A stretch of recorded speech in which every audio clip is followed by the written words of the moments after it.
Hello? Hello? Yep, that's recording. Okay. So you just told me something, and then we had to jump on this. What's going on there, bud? Yeah, so it takes me a really long time to actually be able to get on and record, and here we are, finally able to do it. Hell And yeah! I don't have my computer power cord because it's at the office. And so how long do we have? We have one. Let me check again. Oh no, don't stress it. Don't overwork it. Oh, it went to 1 hour 2 minutes. Oh, we have an So hour. I don't know. Okay, well here we go then. I don't know how long this is gonna last, but I think it's about an hour. That little pepper you have there. Cannot hear you at all over the glory that is our intro music. What was that? What's that beverage you've got there? Oh, this beverage is good tidings of comfort and joy. Holiday spirits. That's a nog? Yeah, we got some nog. We got a little bit of whiskey in that nog. Lovely. And it's pretty tasty. Whiskey and nog. Usually is brandy, I think. Yeah, I prefer brandy, but as spoilers would continue to roll out, I'm out of brandy. Ooh, okay. Well, whiskey it is. Yes, I had brandy. I don't currently have brandy. So Used it on all the nog. Yeah. I'm gonna look at the clock. It is 9:21 p.m. at my house, Arizona land, which we'll talk about that for a minute. I do want to get through this, and I don't want to end it without you. So this may only be an hour, and it might be less than that because now your computer is working. It's not just hanging out, being all, yeah, we have an hour, we can do this. Yeah. But that's life, right? Yeah. I don't know. It might be okay. We'll see. I mean, we're gonna do it either way. And then if I end up reading, I don't have a good news. Good news. What are those called? Article. I'm good with words. I don't have an article prepared for this. So at the end of it, either I'll completely forget or pretend that we talked about it. Heck, it's no big deal. Fair enough. I do want to get back to for a moment the part where it is 9:21. It is December 10th. This episode comes out tomorrow, and we are recording it, which is fantastic. And the reason we're recording it at 9:21 on Wednesday is because life be lifing out here. Yeah. You were what, down for the count last week? Had a wicked cold? Yeah, it was almost a full week. It was a full week. Dang. And and my kid, I love her. I love her so much. Yes. But man, she is tough. So yep. Kids are. Yeah, kids are hard. Yep. Kids are hard. But you know what you do with kids? Just gonna send it. Just keep sending it, and it's good. It's good stuff. Yeah. Oh yeah, no, we're just surviving. We're just barely surviving though. Highlighted a whole piece of my notes that I didn't mean to. I was trying to zoom in. I don't know how. Don't worry about it. Which brings me to our next topic. So I published with Zoe was our guest host. You know Zoe, like a 2.5 minute apology episode for publishing our last episode with the worst volume maybe in history, but actually it probably isn't. I think we had one or two early on that were the same volume level, but I figured it out. GarageBand, which is supposed to be used for making music and things, has a feature that will normalize your audio. And what that means is if it detects any clipping, it will take all of your audio and make it really, really, really quiet. And that's the only way that you can export tracks. Or so what did you do? Just like override that? Compositions. I turned it off. I found it and I turned it off. Yeah. Get out of here. So from henceforth, if the audio levels explode anyone's eardrums instead, I do apologize for that as well. Yeah, if we want to clip, we'll clip, all right? GarageBand. It's just going to be super distorted and disgusting. I mean, it might be the case. But I wanted to get into this. We made it. We're here. We're recording. Hopefully we get through our material before we stop recording. This is a shorter amount of notes than I've had, but I think we got a lot of tangents we could go on. I definitely got one. I'm not good at running my phone /soundboard while talking or reading. I apologize for that too. And Yeah, You're doing great. Yeah. I think you're doing it's- wonderfully. It's good. We have. Oh, I do. I wanted to talk about that too because we are on episode, I think 11. We'll call it 11. That sounds right. Yep. Our plan was like 10 for season 1. So I want to say high five to us. We're killing it. Yeah, we are. And we haven't I introduced know it's ourselves. pretty good. I mean, we have to congratulate ourselves a tiny bit.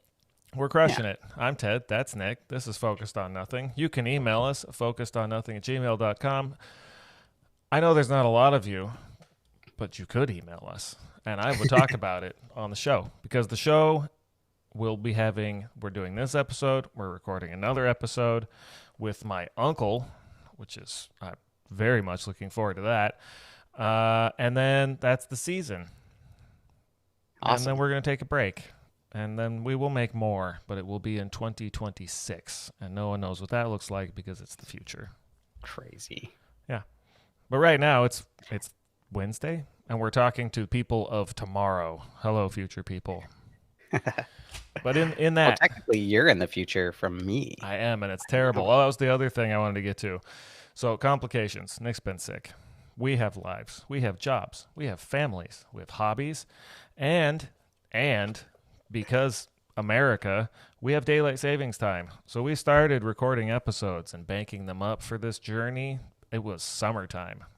And we were on the same time zone because I live in Arizona. And we kind of said, you know what? We don't need daylight savings. And then fall came. And we were running lower and lower on episodes. And then the time changed. And it took all of those other things I just said and made it much worse. So it really compressed things, yeah. It's just it being 9:15 or 9:30 before you and I can even get together because, you know, you have a wife and a kid and have bedtimes and schedules. And if everything doesn't just go perfect, our odds go way out. Yeah. way out of proportion. Instantly. But we're here. We made it. Yeah. I should note, too, I like your shirt. Ted's wearing a shirt right now. That just I am says, wearing a shirt, folks. It says, no, my car isn't done yet.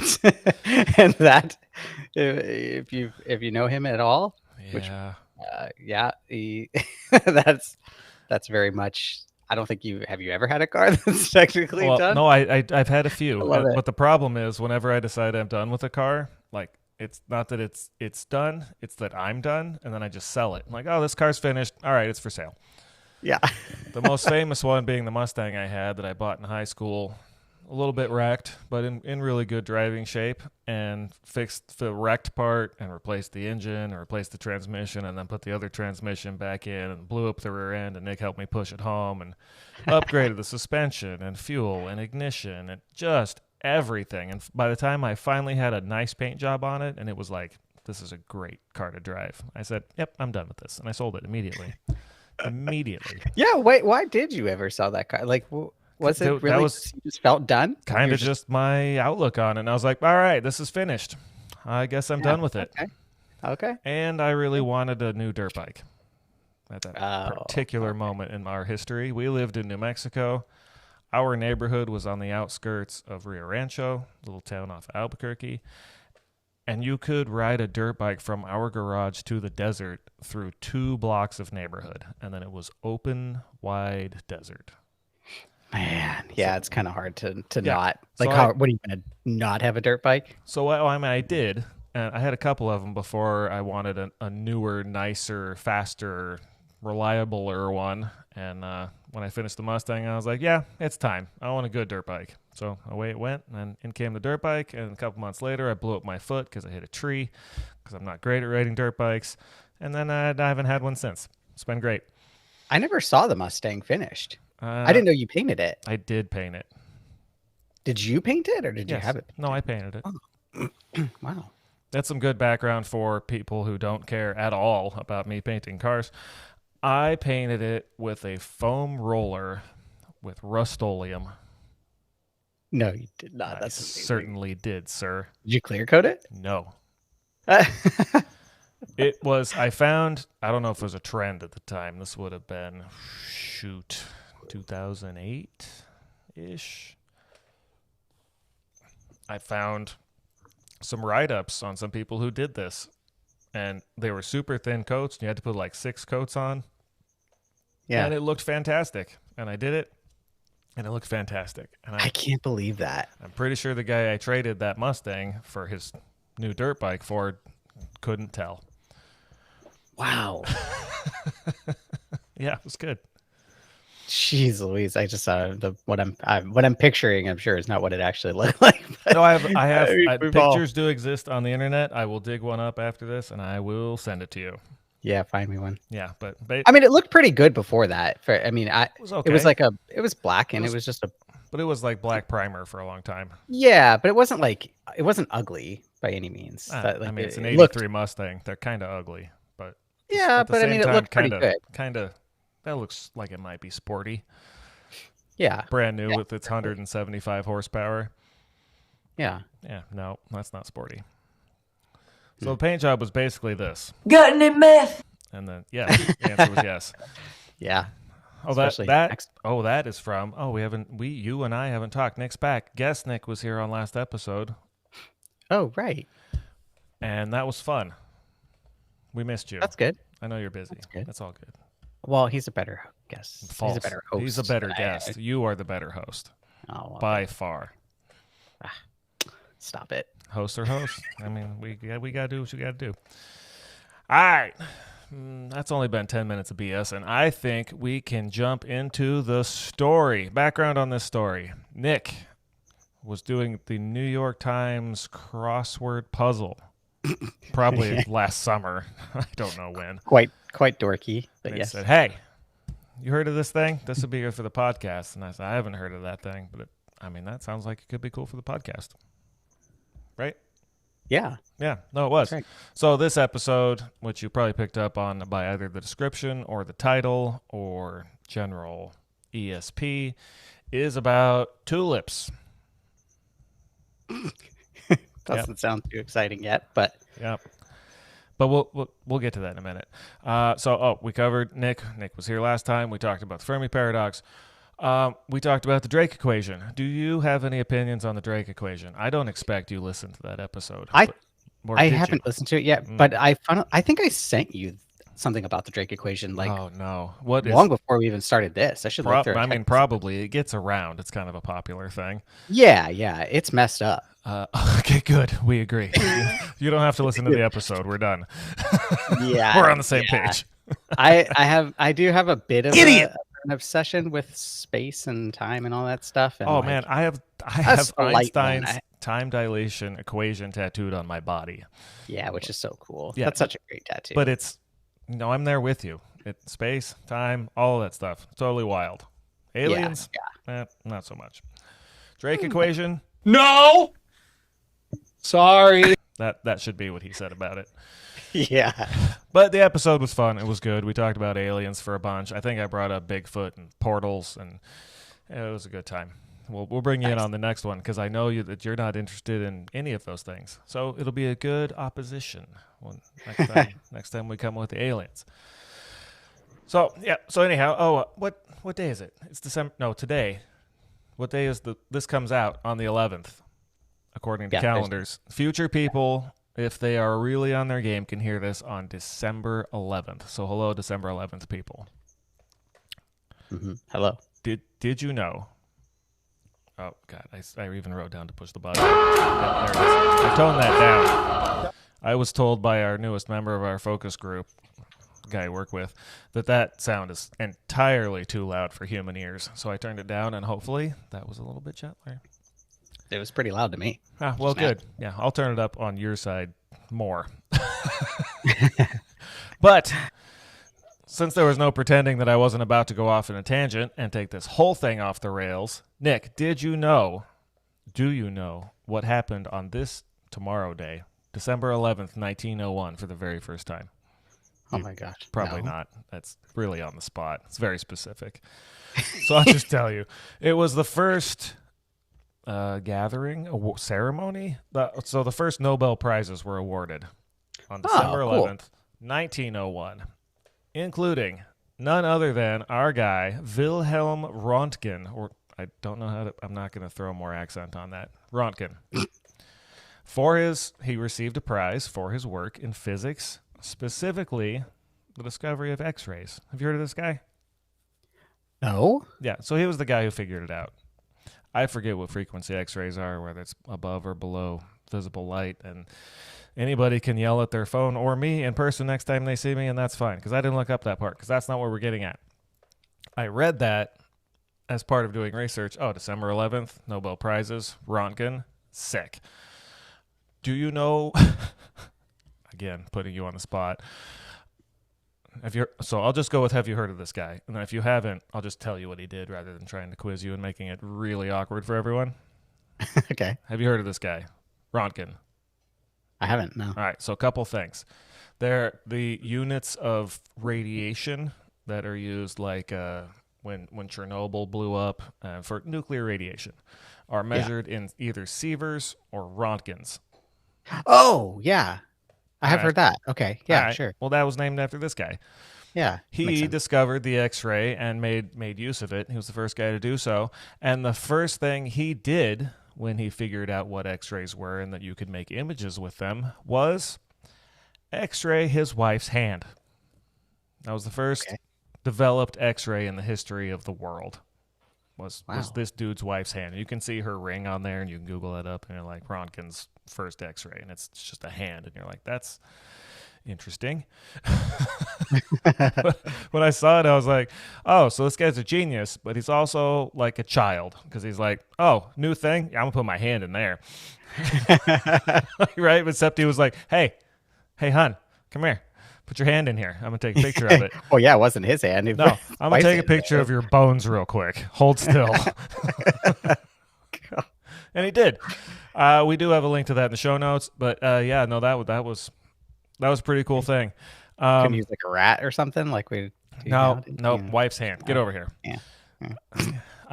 So the link I have, guest Nick will very much appreciate because it is from Wikipedia. But guess what? Guest Nick? That one was from my brain. I remembered that. I saw Röntgen and I was like, that dude X-rayed his wife's hand like a child.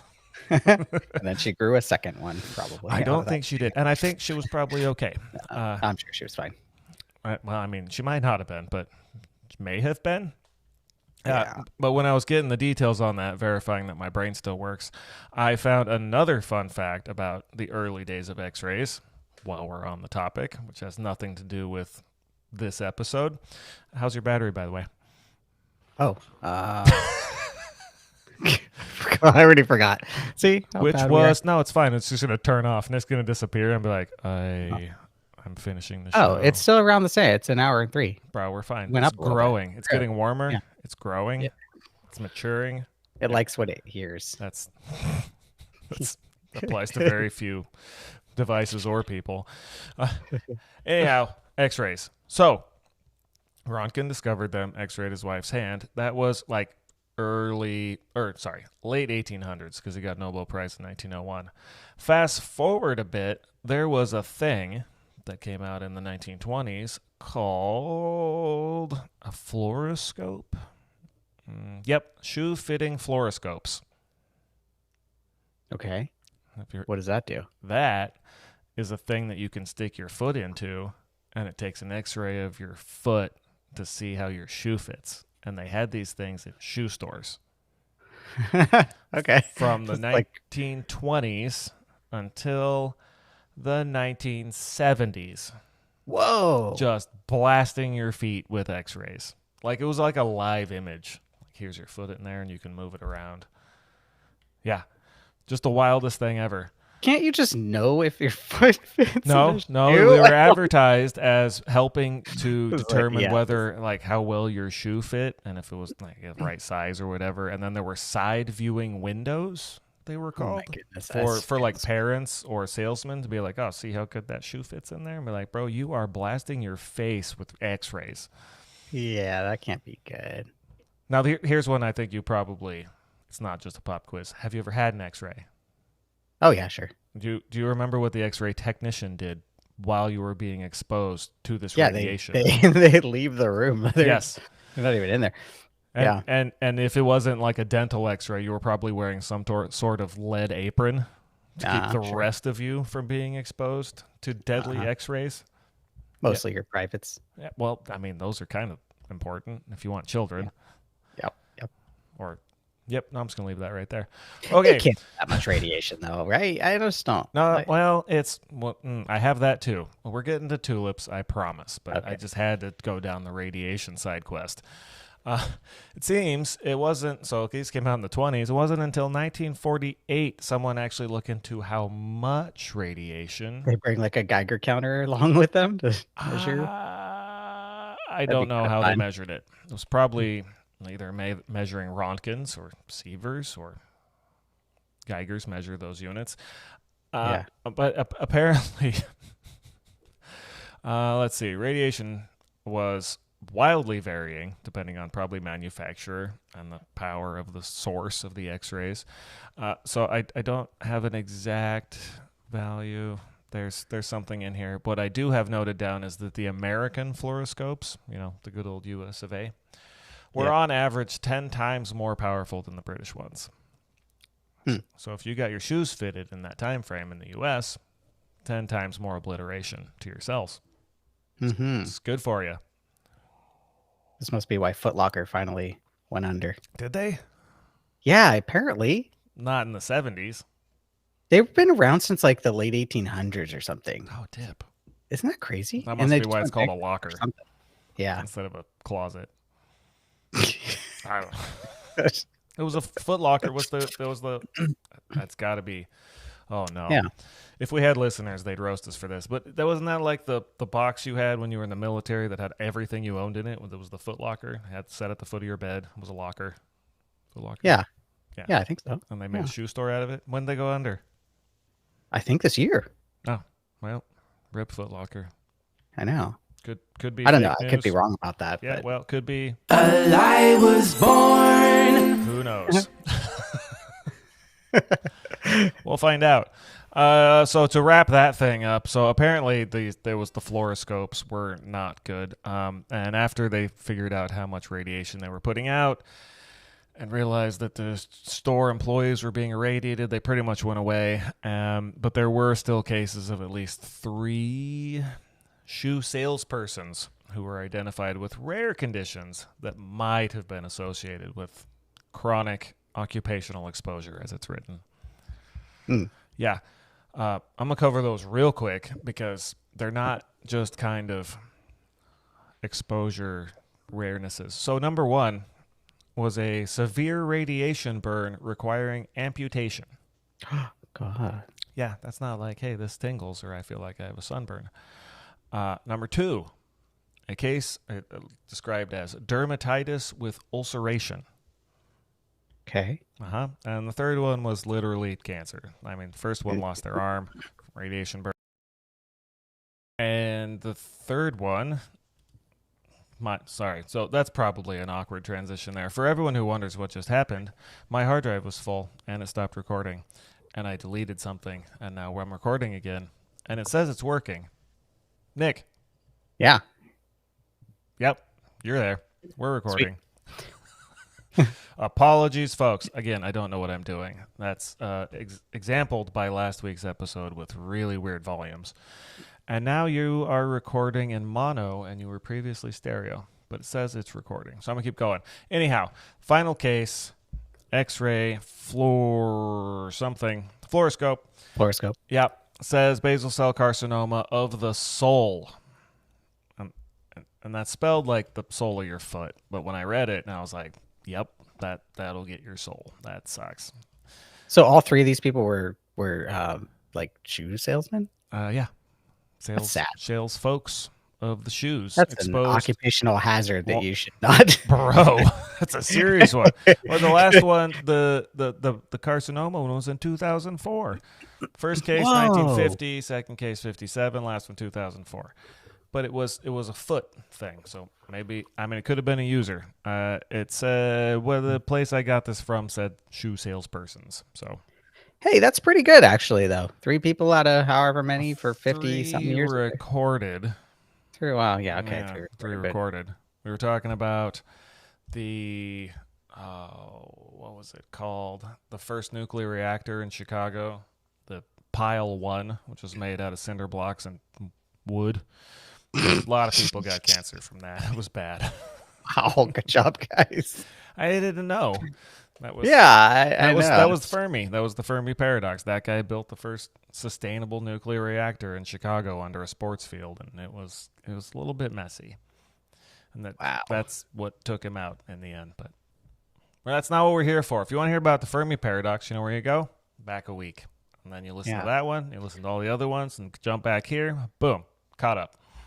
Fun fact. Yes. I had a procedure done on my ankle when I was a kid, twice actually. That sounds accurate. They injected radioactive material into my ankle to dissolve the synovial fluid. What type of radioactive material? I don't know. I wish plutonium. I don't know. But I had to go for 6 months afterward, every couple of weeks, to have a Geiger counter check. Sick. Make sure it wasn't spreading throughout my body. I mean, that's good. Did you get any pictures of that? No, sadly not. Can't put that in the show notes. Cameras. That is pretty wild.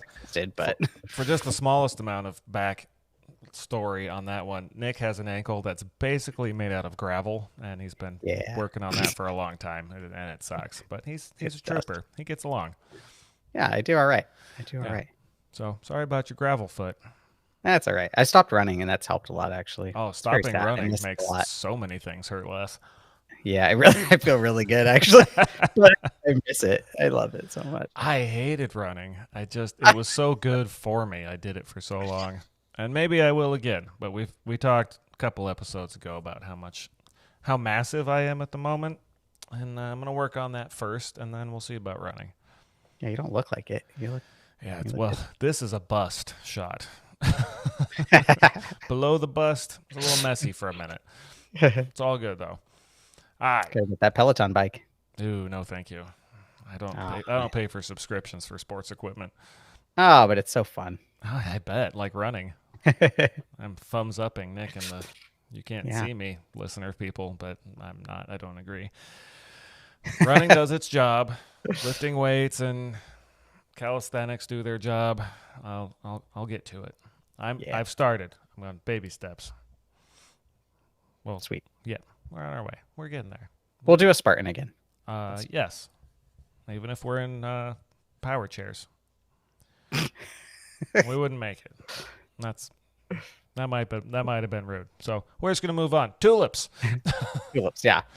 All right. So that was enough about X-rays. Were fun. Good job, Ronkin. You've changed things. I've seen a lot of pictures of my broken bones because of you. Appreciated. So the tulip thing specifically, it was at 1600s tulips, and what is known as Tulip Mania, which was what Nick found in his crossword, was about what's supposed to be, or was alleged to be, the first economic bubble crisis of the modern era. Is that right? Is that what you told me?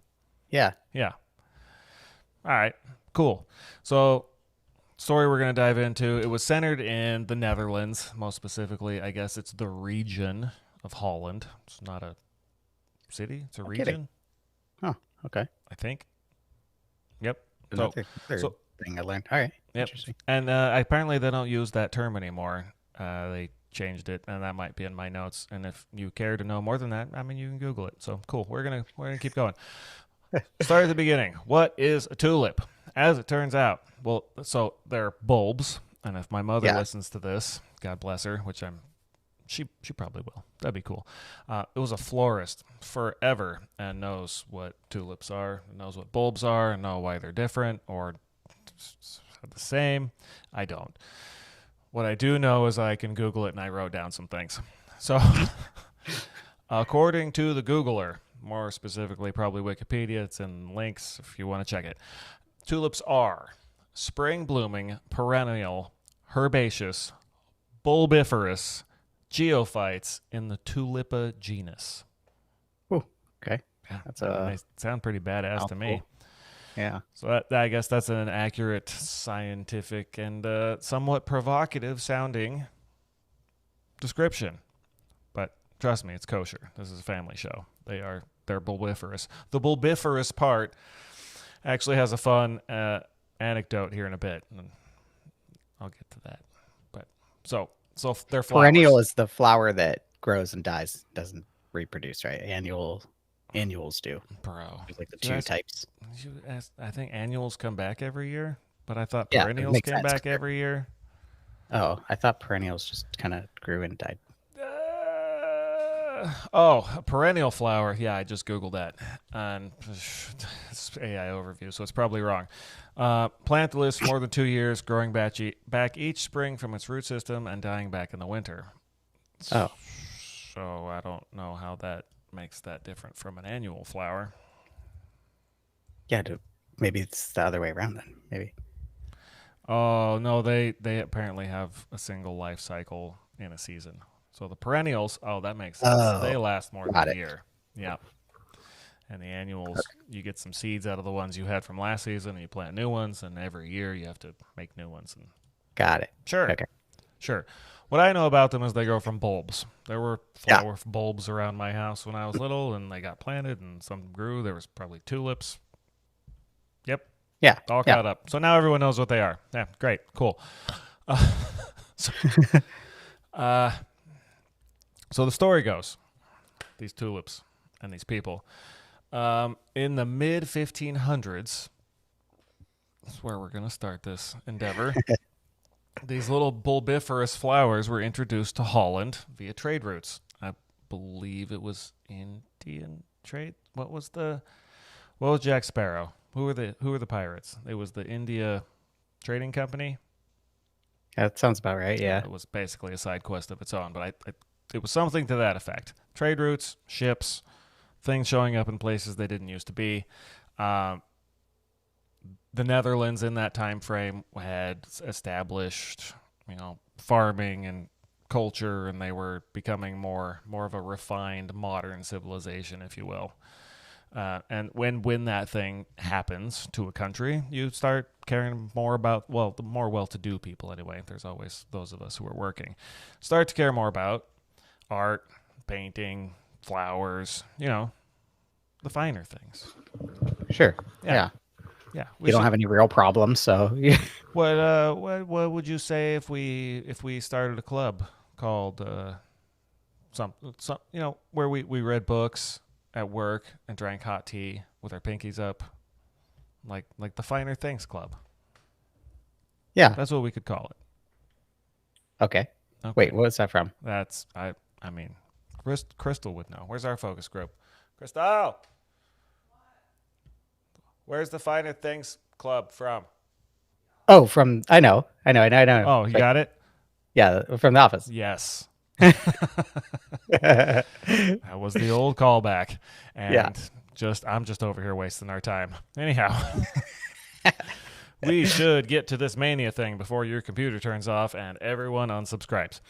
Tulip Mania, as it's known. Nick, my dear host, is claimed to be, as I previously stated, the first modern economic bubble that burst and left people in ruins. I didn't say that part earlier. The original recounts may make it sound like it's worse than it was, and there may be a whole bunch of more recent information that came out from more or less one researcher that totally disagrees with the original recounting. But you know what we're going to do? We're just going to go with the original because it's more fun. Because it's our show? Yeah, we are. We're gonna talk about that a bit. I do have some more of like, this is what it probably was, but that's boring, just going to be a transition. It's If you're debunked. Yeah, if your computer still lives after that, we're going to get into some more fun stuff. So, Okay. History.com article, source of information, so you know it's serious. Yeah. Yep. Yeah. Yep. Legitimate. We're very official this week. It's not just Wikipedia, folks, or cryptids.blogspot.org or wherever I got the Bigfoot story from. History.com article says this all started off in 1636 and was over within the next calendar year. But the first and most entertaining recounting we have of it is from 1841, which is an entire 200 years later. But it's the most entertaining version. Account by Scottish author Charles Mackay. I don't know of this guy, but apparently it was a pretty good book that he wrote about the Dutch society who went crazy over the tulips.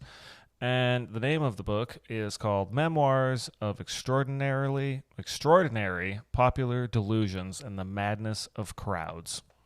Yeah, you could find that. I'm not going to read it. I was supposed to read a book about a lady who drove race cars real fast, which seemed entertaining, and it turns out it's a super boring book. So, It's got to be. Yeah, it's got to be so boring. it could. There's good stories there, but if you remember episode 1, we're like, we're gonna do an episode on this. I still like the idea. It just may not be excerpts from the book. That is all. This guy probably wrote a killer book from 1841 that's super hard to read because everything I read that he wrote was very 1841, but entertaining nonetheless. The story goes, prices rose, people got swept up in a speculative fever, spending a year's salary on rare bulbs in hope of reselling them for a profit. So I don't have in my notes here, I'm sure, because I know I didn't write it down.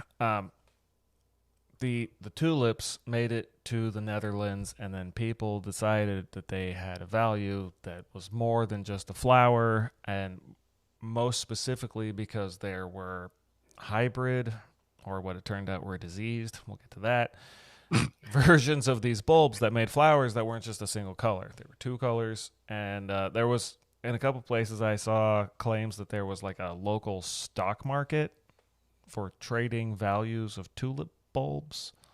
Oh. But that does seem unreasonable because later when we get to the depressing part, it wasn't all that insane. But we're gonna go through McKay's version of a few of these real quick. So I don't know which article this came from, but nope, scroll too far. First article, research things said that they went for as much as, so it was like anything else. Well, I've just NFTs for reference. Started as a thing no one had ever heard of. People found out about it. Prices went insane. Some people were standing by wondering what the hell's going on over here. And other people were like, take all my money. I don't care.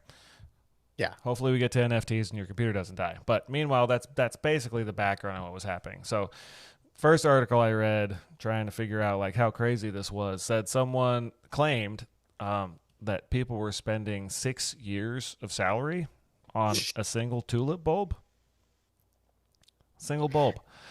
Or maybe it was 6 people in 1 year's salary. I don't know. The next one was Their salaries were. oh man, the units that are coming up soon. We'll try to get through. Okay. 1,600 Netherlands units, not the same. So next one was a claim of a person spending the equivalent of $750,000. I guess that's current USD. And another one up to 2.1 million euro, that's like a 1.17 or some such millions of dollars.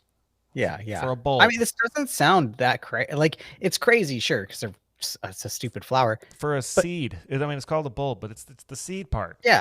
You get you get maybe you get like a giant stem and some leaves, right? Yeah. A bloom.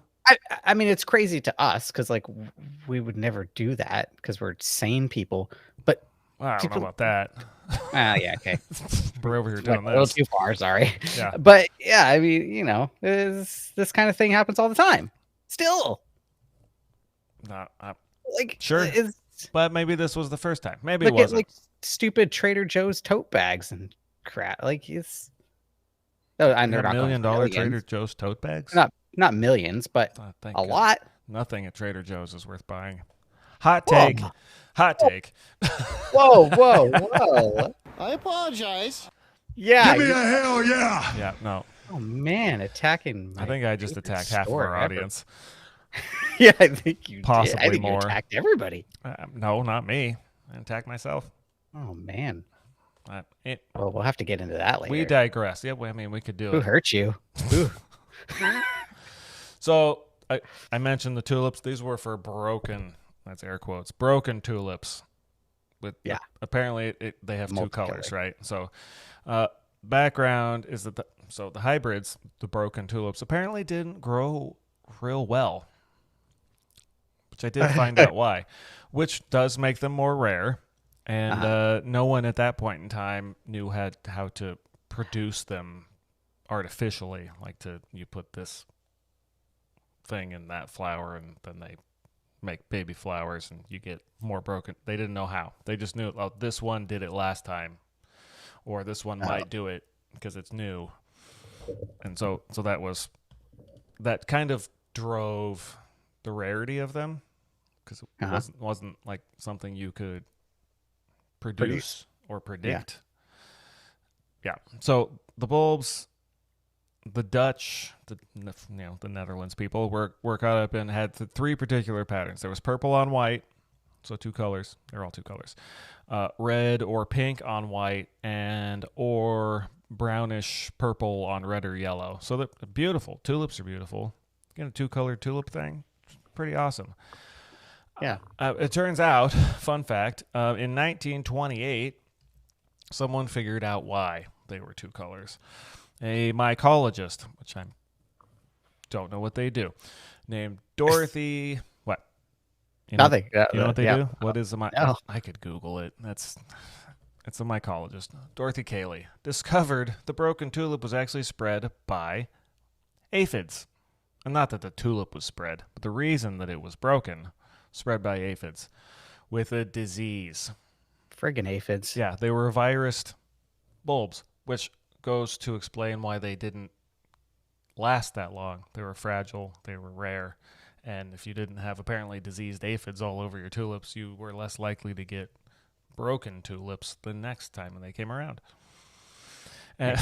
In the 60s, this aphid disease was identified, again, air quotes, as a mosaic virus. And I don't know if they called it that because it made mosaic-y things or because it already existed and that's what it was called. Huh. I don't know. All I know is the little bastard aphids were super spreaders of aphid disease that made tulip bulbs more than one color of flower. Okay. Yeah. Cool. Neat. Absolutely. Also, they did something good. Don't grow good, which would increase scarcity and difficulty and potentially value if you have a whole country that's just going bonkers over buying tulip bulbs. Yeah. So I got a couple of wild stories now. So that's the background. Yep. Okay. So McKay, Scottish fellow, wrote a story that I actually found referenced on Reddit while I was trying to find the original story again, which wasn't the original story, but it was a copy. You get it.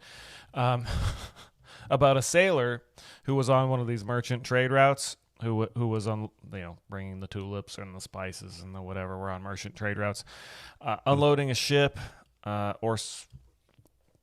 guess that's what he did. We're going to say that's what he did.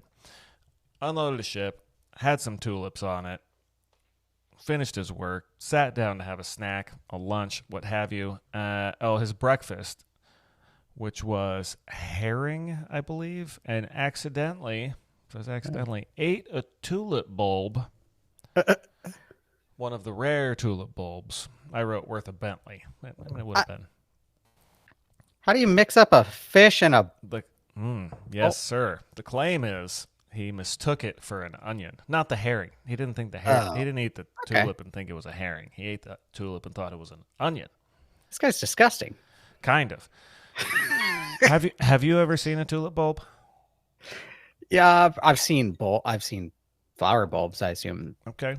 Bulb Everyone I've seen looks the same, and again, my mother's probably screaming at her cell phone. Do you think they look like onions? No, that was going to be my next point. No. Okay. Not at all. I mean, I did kind of a side by side. It's kind of it could look like a shallot, kinda. Or a weird misshapen. A little dark. Yeah, a little darker. Yeah, they're more shallot shaped, but kind of onion colored. I kind of get it. They probably weren't like nice onions. They probably weren't producing produce. Probably didn't taste like an onion. You know the other fun bit about tulip bulbs? They are poisonous. Oh. Yes, you should not eat them. Apparently, during famines in other places, people did choose to eat tulip bulbs because it was probably more food than none. But yeah, no, they are poisonous. They can kill you. It's not guaranteed, but it is certainly a can. Wow. Okay. So don't Good eat to know. those.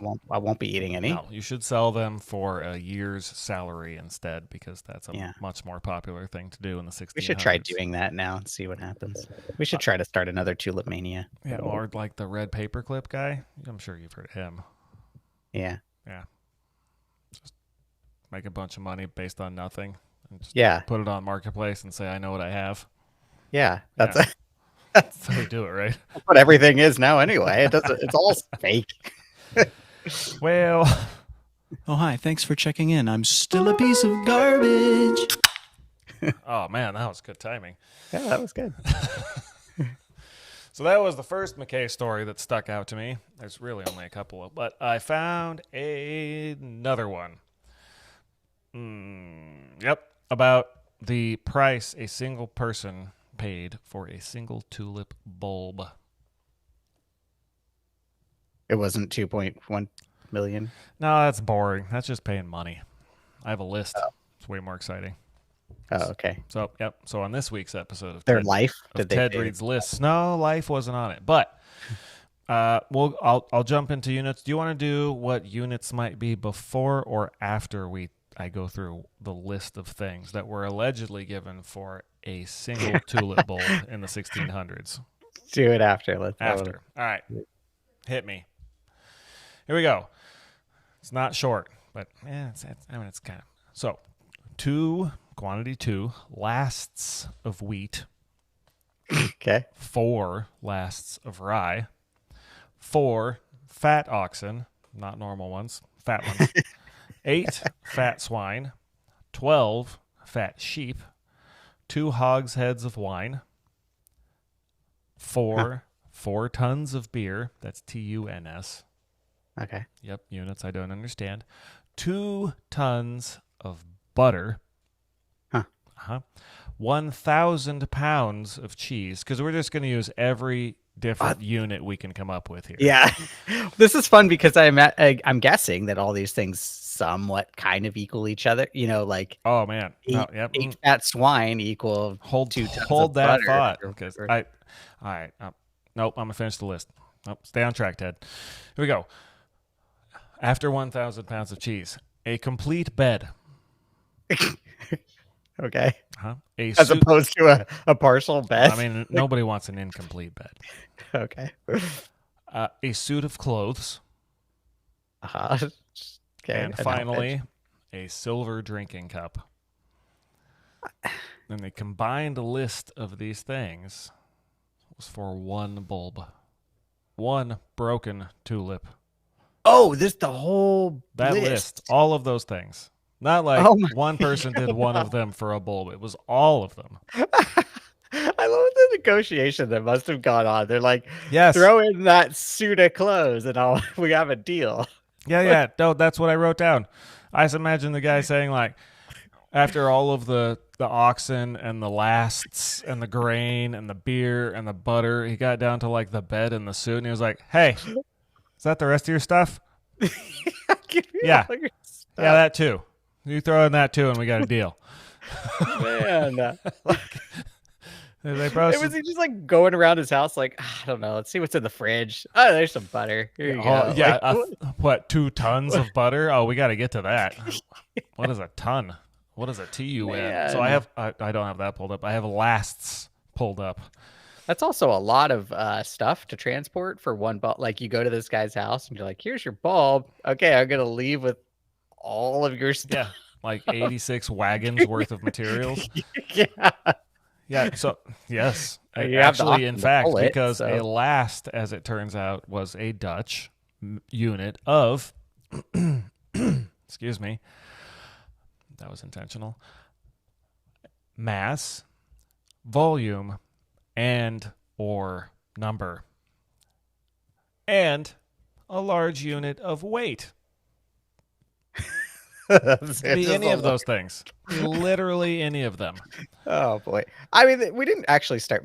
I mean, I don't know when units of pounds came around and kilos and all that. Oh, kilo, like we know, obviously, it's a kilo, but like there's like a thing. There's like that's an interesting topic. Tangent alert. There's like an actual kilo in England or something somewhere. That's like the measure that. The basis. Yeah, it's like the basis. It's kind of cool. That's cool. But I don't think they had any of that probably in the 1600s. So they were like, It I was, don't know. It was a wild There's thing. a bundle of wheat. No, so it's a last. It looks like. No, I mean, it was specific. A last by weight was 12 sacks worth of wool. I'm not going to tell you what a sack is because no one knows. Okay. So they tried. A last by quantity in herrings was 12,000. 12 herrings because they're all the same size. 12,000 herrings. And a last by volume was, in beer, was 12 barrels.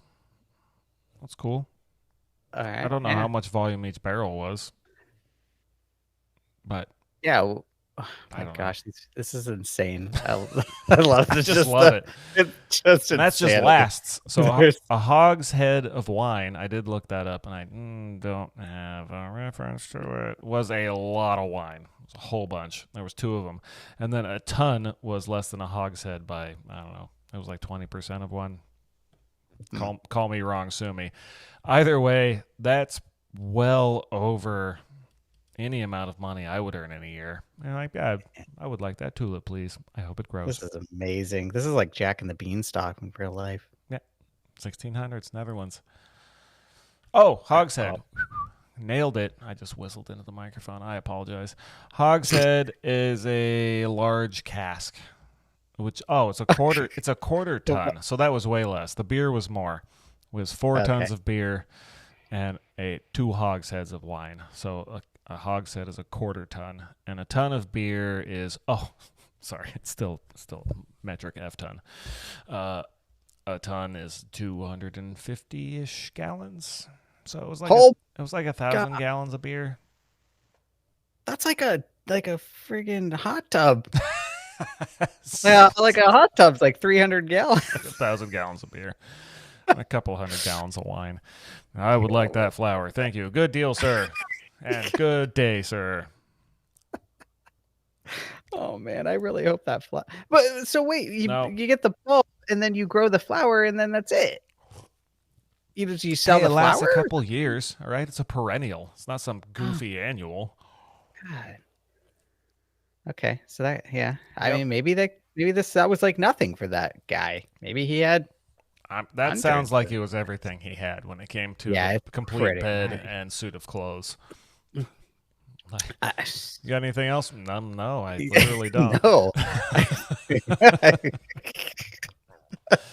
Oops. Heck. I already know. I'm going to regret this. All right, so that's the fun stories. We've had a good time. Apparently, someone who did actual research on this, even later, named Anne Goldgar, did find some crazy stuff. An example of bulbs that sold for 5,000 guilders apiece, for example. And I don't have a proper reference of what a guilder is. So it seems like there was some things that sold for, it would be a lot. 5,000, if anything, seems like a lot. $5,000 was probably a lot more than that.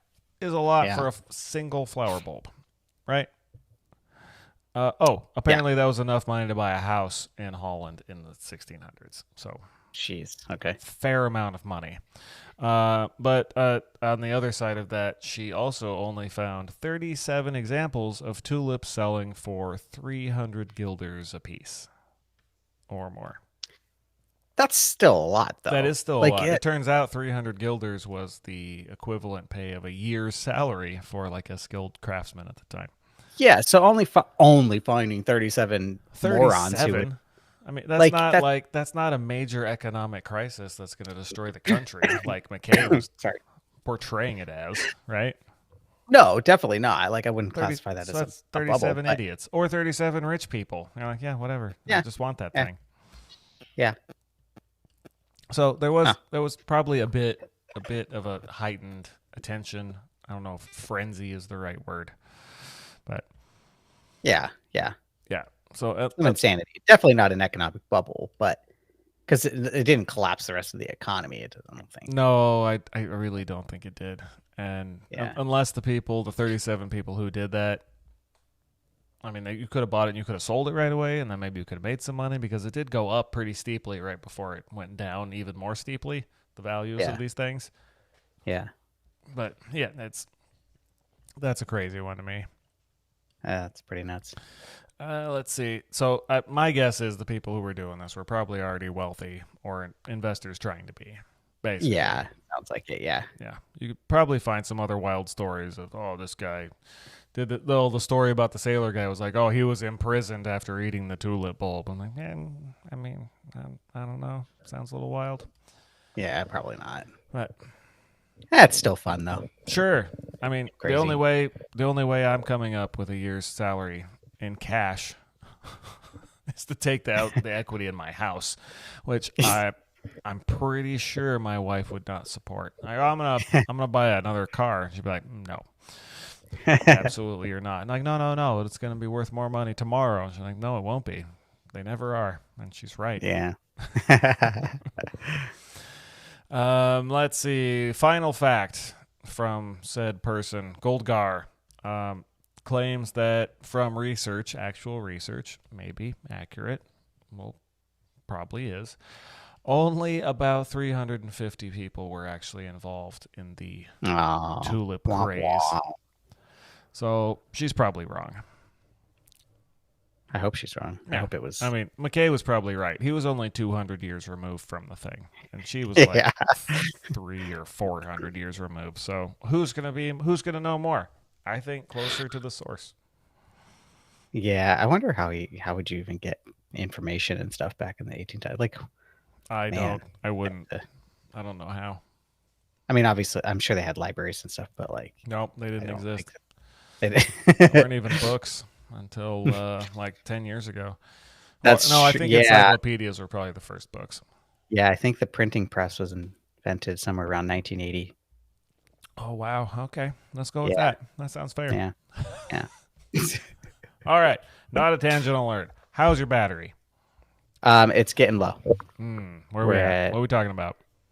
Where we got about 28 minutes. Oh, bro, it's been an hour. Yeah. That thing's lying through its tooth. Yeah, I don't trust that thing. Well, I mean, it's a decent indicator. So I have literally about a page of notes still, and there are two gigantic topics on it. But we're going to go in order because the next one is more important than the last one, which, no spoiler, is NFTs, which is insane. So this whole story about these tulips and people going crazy and spending every dime they had reminded me of a thing from my childhood. Oh, yeah. We talked about it recently. Yeah, you know where I'm going with this. Yeah. So I'm not going to ask you, hey, Nick, have you heard? No, you have. Pogs. Yeah. Hello, audience. Focused on Nothing podcast is about to talk to you about Pogs. Sweet, sweet Pogs. This is not a public service announcement, and you should not invest in them. But I'll be damned if I didn't spend every penny I had in probably 5th grade on these wonderful, wonderful game tokens. And, so did a whole bunch of other people. Did you think they were going to make you money, though? Is that... No, it made me Pogs. Oh, okay. Yeah. I don't think... I mean, and they if were I was real good, cool. They made me Slammers. Yeah. And that's what you say when you get a slammer from somebody. We might get into how that happened because I think I remember, and you probably do, and between us, I think we can sort it out because I didn't look up the rules of the game. I have a general idea. So, Pogs. Anybody our age, which, not spoiler here, is around 40 years old, will remember these from their grade school years. I would imagine, because middle schoolers and high schoolers are way cooler in their own personas than grade schoolers. They were also heavily involved in this. There was probably worldwide leagues or tournaments that I don't know anything about, but I'm sure that was the case because that happened with Pokemon, and that was way less fun. Yeah. Required more strategy, maybe. Okay, maybe. Way less fun. So if you don't know what pogs are, I will give you a brief background. They are circles of cardboard. Mhm. That's it. Yep. That's it. That's it. And there's stuff printed on them, maybe. That's it. No, there were pictures printed on one Yeah, side. they were like cool things. They were supposed to be like bottle cap or whatever, milk caps or something at some Oh, point. some of them did look like that, yeah. And then the backside was almost explicitly just blank cardboard. One Yeah. side beautiful, backside cardboard. Yeah. Round little circles. What would you say? Inch in diameter? Inch and a quarter? Yeah, inch and a quarter, I'd say. Not real big. Yeah.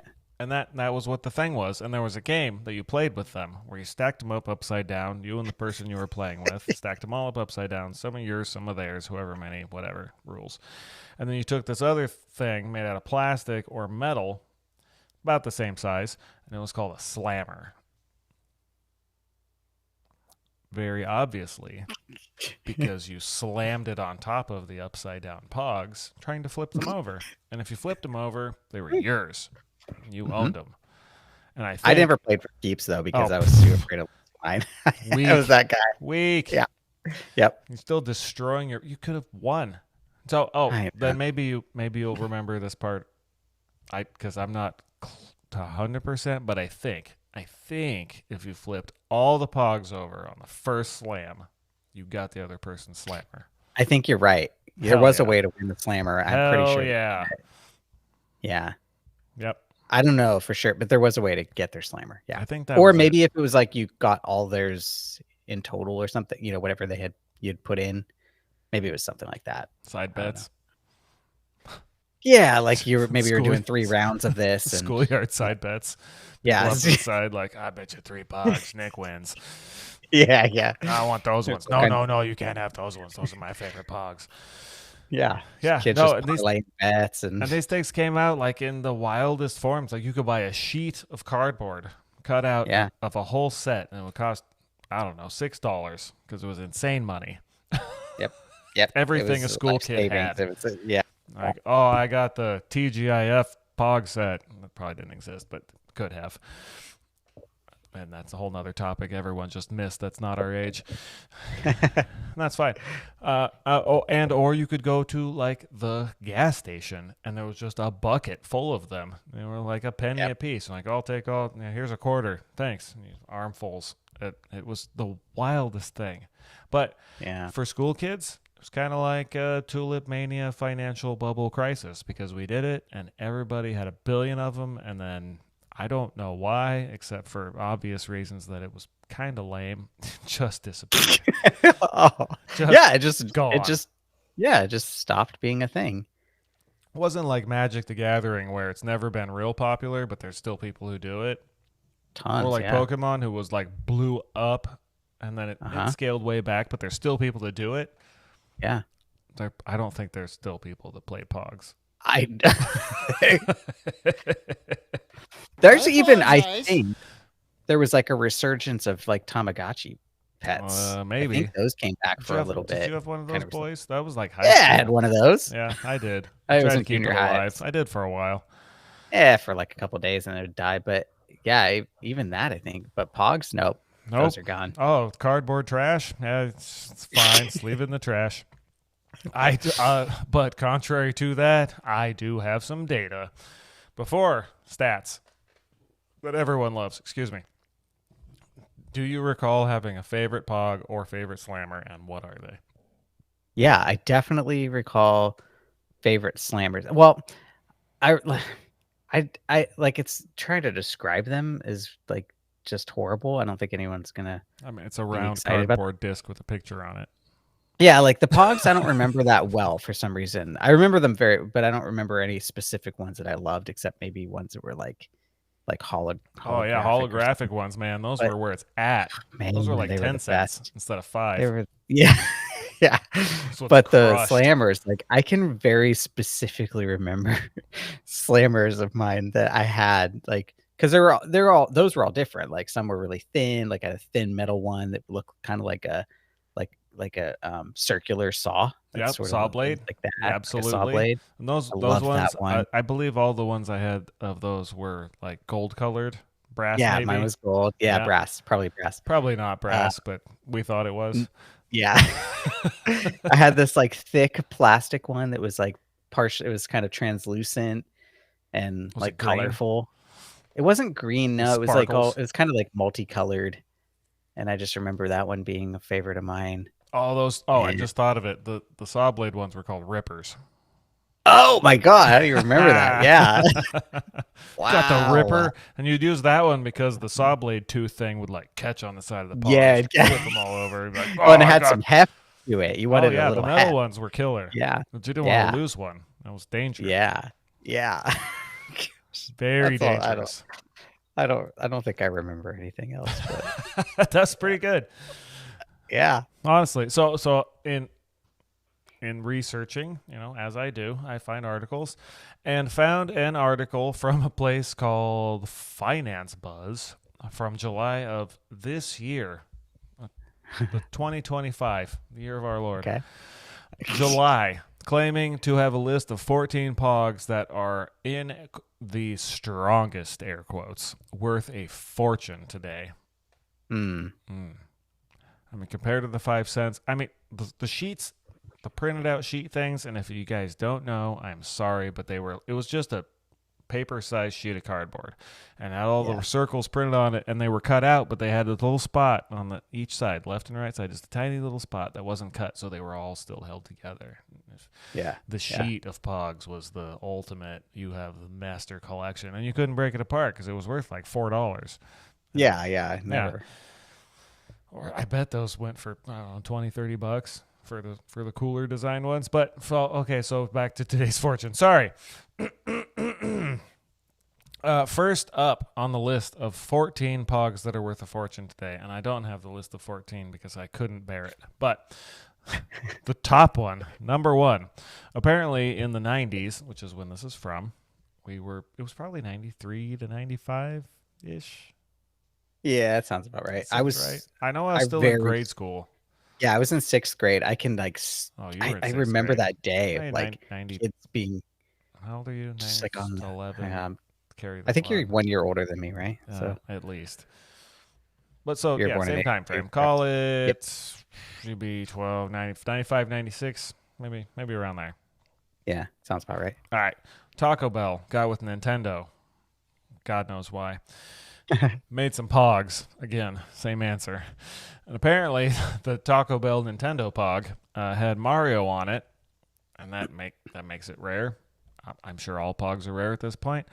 Yeah. But this article gives that's the number one. I think maybe they're worth more later. But that one, if you have that in pristine condition, what would you think the value would be Today? today, right? As of July of That's great. 2025. I don't know, $300. $25. Oh. Okay. I overshot that. That's what it says. Give it up. Most valuable More pogs credit. in the world. Oh. Rarest That makes me kinda Nintendo, Taco Bell conglomeration, joint effort, Mario, $25. And that's the See, value this you is give why it. everything is just made up bull crap. Oh, it gets worse from here. Let's see what else we got here. Star Trek, Next Generation, set of 58 pogs. So that's going to be sheets of pristine condition pogs still attached to the original cardboard framing. Sounds a little more impressive to me. I mean, it's 58 of them, right? Star Trek, The Next Generation. Yeah, and a whole Picard, set. Number one, Yeah. Alan, I don't remember his name. Rickman? Was that a different guy? It doesn't matter. Because the set's also worth $25. No. Yep. So in my math, that makes Mario worth 58 times more than each one of those other ones, Yeah, which gives him some value, to be fair. I guess so. Yep. And there's a bunch of other garbage listed. There's Jurassic Park. There's Star Wars. There's Beavis and Butthead. There's Metal Slammers. But they're not. There's really I want no. everyone to get on eBay. No, that's where they and are. Start Go on driving eBay. up the price of Pogs again. Let's do it. Yep, just like GameStop. Just drive it up. Yeah. Short it. Unshort it. Whatever it is. Yeah. So the best pretend valuation that exists from the article, it was worth a fortune, was a Jurassic Park set which I know late 90s, mid 90s, Jurassic Park 1 or 2, I don't recall, listed, and that is the key term, listed for $20,000 on eBay. Uh-huh. Mind you, that same article talking about that same set of Pogs states that several, I'm using air quotes way too many times, several sets have sold for over $200. So that would be the most valuable one that they have listed there, sets that have sold for over $200. And I don't recall exactly when eBay came to existence, but I know by the early 2000s it was around, and maybe Pogs were worth a little bit more then. Not sure about that either. But $20K for Jurassic Park set that has previously sold several sets for $200. Sounds like 2 orders of magnitude too many. Yeah. Or that person spent too many last week. Oh, wow. They should have put more tons of beer in there. Yeah, Or they should. 1,000 pounds of butter or whatever they're going on. Man. I wish eBay would go to a barter system like that. I mean, they have best offer. Yeah, I but it's said still it. dollars. Let's just change everything to bartering. Yeah, I mean, like Sounds more buying fun. used cars that I hate doing because Yeah. I really don't hate. I'm not a fan of talking to people I don't know. And buying and selling cars is kind of the worst. Yeah, that's true. Ugh. That's always, okay, I'll give you half. And then they go, no, it's worth more than half. And you're like, well, yeah, I knew that, but I've got to start somewhere, right? Last time, oh man, did I tell you about the other Buick? We talked about the first Buick, well, the second Buick, the one we bought. We talked about that. Yeah. I have a Yeah, Buick. yeah. Listeners, Buick Roadmaster wagon, buy one, own it, cruise it, love it. Also, 1995 came with a whole crap load of Pogs probably underneath one of the seats. We haven't found a single one. Oh, pop open that back seat. I bet you. Bro, I've had it out. I'm kind of upset. Oh, there should be. That would have been You've cool. triggered me. Man. I'm upset now. Oh god, I broke the Heck. thing. There it goes. Heck. Yep. No Pogs in that Buick. The first one we went and looked at was lowered and had 90s wheels and had flames painted on the side, and it smelled like, well, it did. It literally had cats living in it for an unknown amount of time and smelled like they were still there. Gross. Lowballed the guy because I didn't want the car. He came down a lot, almost to my price. I would have been unfortunate. We talked long enough. I said, I don't want this car. It's terrible. Said car is now listed for $500 less than I offered, which was less than, well, it might have been half or less than half of what he was asking. And it's still for sale. And the description is updated. Does not run. Oh, boy. Doesn't mention that it smells like cats have been using a toilet in there for a very long time. And I'm not sad about it. We got a much better deal. Yeah, and a way better car. But it's sad that like, just junk that thing at this point. Just like actually donate It's it. just such a bummer because it could be such a rad vehicle. It needs the work that I'm not going to do to it. You should build it into a race car. Yeah, there you go. Gut Just the literally interior pull and just everything pour out. gasoline in the back, and then you can't tell who used to live in there, and everything's fine. Yeah. It'd be great Yeah. for that, especially with the paint. It's already got hot rod flames. Anyway, Yeah. that's enough talk about a guy who tried to sell a car that he shouldn't have. Yeah. I digress. Without the side quest alert. What? My brain does Tangent. not work right now. What was that called? Tangent. Tangent. Thank you. Yeah. Yep. Tangentially That's what I'm here for. inaccurate. Yeah, we're my co-host. We do this together. We are now at, call it an hour and 15. We're killing it. Okay. Your computer's still alive? Yeah, it's still alive. It doesn't have too much left, though. Okay. I have an entire paragraph left to go over. Okay. Can you do it in 5 minutes? Yeah, we talked about NFTs. Yeah. You remember those? Uh-huh. What's your take on those? Non-fungible tokens. Yes. What is a non-fungible token? Dude, I take it couldn't away. tell you. I know. I mean, like, I know. All right, fine. Conceptually, what it is, like, because they were, such a big deal, but like, I don't know what it actually. This is a digital thing. It's a digital It is very much a digital thing. It's just a digital thing, like whatever that thing is. So fungible means able to be copied or replicated. Yeah. Right? Yeah, it's a unique digital thing. Completely unique. So back to the Wikipedia host, guest Nick, and whatever, deal with it. I'm just going to read this for a moment, and then we'll talk, and then your computer will die, and we'll wrap this up. Yeah. Unique digital identifier that is recorded on a blockchain, so Yep. think crypto, and is used to certify ownership of authenticity. Cannot be copied, substituted, or subdivided. Ownership of an NFT is recorded in the blockchain, and can be transferred by the owner, allowing them to be sold and traded and blah, blah, blah, blah, blah. Basically, these things were pitched in 2017. Everyone listening has probably heard of them. And by 2022 or 2023, they had absolutely crashed and were worth basically nothing, which is what they should have been worth the entire time. Yeah. Yeah. It was that long ago that they crashed out? I didn't realize that. 2022. Wow, okay. In my research, I did Google up what was the most expensive one, but whatever. So yeah, it's a thing that can't be exactly copied according to the blockchain, and it's related to cryptocurrency and the blockchain tokens and all that BS. So things that are fungible, for example, dollars, pans, cars, clothes, basically everything. All normal things. Pretty much everything. Like, no, yeah. I have a one of one, and it cannot be copied. I have the only one, and that makes it valuable, right? Right. No. The problem with these things is that most of them were images. Some of them were, I guess, songs, like music. All the ones that I was like that were thrown at our face in TV or wherever were basically images. And the problem with them is that you don't own the likeness of the image. You have no copyright, you have no trademark, you have no legal rights for anybody copying that image and using it for their own profit or benefit or what have you. You have the source code, which is unique. Yeah. But you take a Xerox copy of it, or you take a screenshot of it, or you do whatever you want, you can repost that image 1 trillion times and make same amount of money, and the person who owns the NFT can do nothing about it.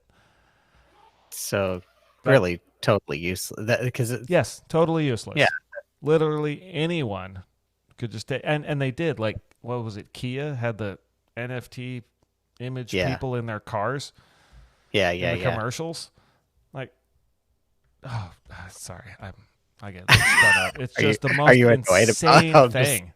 Just so insane that people spent money on this thinking it was an investment. So I looked up, and I guess we'll wrap it up here without closing comments before your computer shuts off. The most expensive NFT ever sold was called The First 5,000 Days, and it was sold in 2021 at Christie's auction house. Oh God! Okay. Of all places. For $69.3 million. Get out of here. No, that's true. Well, as far as Wikipedia is concerned. Disgusting. $69 million for a thing. And it's called The First 5,000 Days. And I encourage everyone to just Google up that image because it literally looks like a pixelated square of nothing. Who's the dumbass? I could find that. I don't want to know. I don't want to know. But it's a person with too much money, nothing to do. Yeah, it's irritating. Yeah, no, it's on the Wikipedia. You can see the JPEG of it, which costs you nothing. Yeah, and you can copy it and you can publish it. Oh, the owner is Vignesh Sundarasan, I think, something to that effect. Cool, good job, buddy. Yep. And apparently there's 5,000 images inside the thing, but it's all scaled down so far that when you look at it as a whole image, it's just a bunch of pixel looking things. It's like a zoomed out version of a super metropolitan area that has different colored buildings, but no roads. Yeah. That looks like $69 million. Wow, way to go. Yeah. I think that was the more. So we started with what was alleged to be the first economic bubble, and ruined the whole country, and it didn't. It was just apparently some people who did some things, and then so now we're ending with NFTs, which was not an economic bubble, but it was just a very micro bubble because only some people spent millions of dollars on these things that ended up being something no one else ever cared about.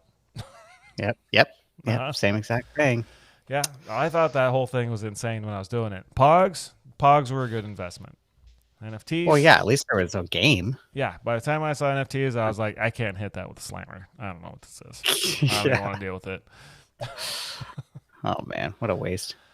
Oh man, so that's it. We made it. Your computer survived. Lovely. Yep. Thank Just you. barely. Thank you, you personally, and the listeners. But thank you, Nick, for having the determination and dedication to make it up here and record this. Thanks for being patient. You've been out here living life, man. It can be tough. Yeah. But we did it, and this one's recorded. Episode 11 coming out tomorrow, December 11th, the day of the Ronkin. And I'm not going to save that for the people. People, stay tuned. We have a special episode with the first interview of my life ever. It's going to be fun. I'm going to say next week because we can do it. Okay. Yeah, we can. And on that,